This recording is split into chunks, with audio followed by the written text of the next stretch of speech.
Som I kan se, har vi haft faldende omsætning, og hvis vi sammenholder med omkostningsniveauet, og altså stadigvæk kigger i resultatopgørelsen, så tegner der sig et regnskab kan virke svært at forstå.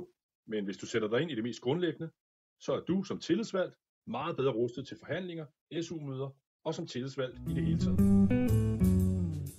Altså, hvorfor handler et regnskab ikke bare om indtægter og udgifter? Det gør det sådan set også. Vi kalder det dog indtægter og omkostninger. Og det er en væsentlig del af et regnskab. Se med her.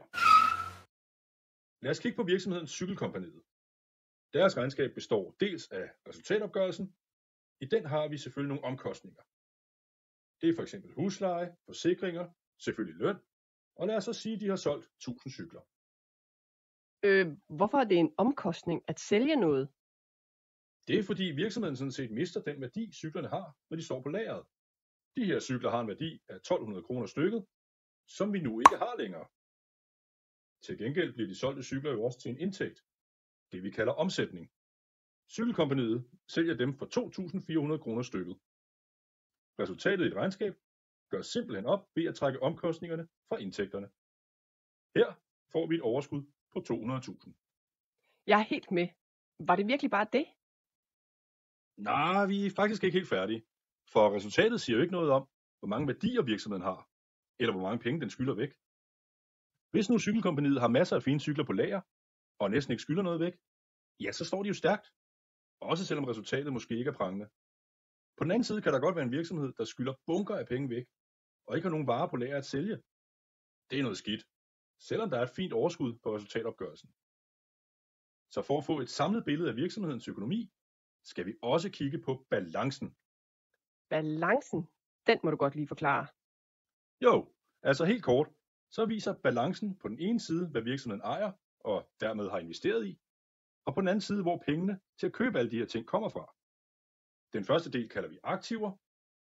Populært sagt, så kan vi sige, at aktiver tit er noget fysisk, noget du kan se eller røre ved, og den anden del kalder vi passiver. Hvis vi nu tager Cykelkompagniet igen, og vi skal finde deres aktiver, så har de en varebil til en værdi af 80.000 kroner. De har et varelager med 200 cykler, der jo har en værdi af 1200 kroner stykket. Og så har de også nogle penge stående i banken. Tilsammen er deres aktiver altså 520.000 kroner. Okay, og hvis de nu selv ejede bygningen, eller havde nogle dyre maskiner, så ville det også være en del af aktiverne, ikke? Præcis. Jeg sagde jo, det ikke var så svært endda. Og så er der jo passiverne. Hvor er pengene kommet fra?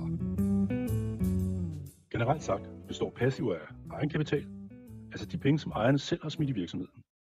Ejeren Finn har selv smidt 120.000 i Cykelkompagniet. Med i egenkapitalen er også eventuelt aktiekapital, samt resultatet, altså virksomhedens overskud på de 200.000, det er jo egentlig også ejernes penge. Og ofte har en virksomhed også lånt nogle penge af banken. Her skylder Cykelkompagniet 100.000. Tilsammen er Cykelkompagniets passiver 520.000 kroner. Det giver faktisk mening, men er det egentlig helt tilfældigt, at de to tal er ens for Cykelkompagniet, altså aktiverne og passiverne? Godt spottet, og nej, det er ikke tilfældigt. Aktiver og passiver er altid det samme. De vil altid balancere. Der er i navnet balance. Nu begynder det at give lidt mening. Ja, og så er det faktisk en rigtig god idé at sammenligne med regnskabet fra de foregående år. Er omsætningen for eksempel faldet eller steget? Og hvad med omkostningerne? Resultatet? Og egenkapitalen? Det kan også være en god idé at sammenligne med konkurrenter eller virksomheder, der ligner jeres. Hvordan ser deres regnskab ud? For hvis det går bedre for os end de andre, så kan det måske bruges som et argument i en forhandling. Nå, nu må jeg hellere komme i gang med at blive lidt klogere på vores eget regnskab. God idé! Du kan finde din virksomhedsregnskab på cvr.dk. Og du kan også blive meget klogere på coindustri.dk/lønforhandling.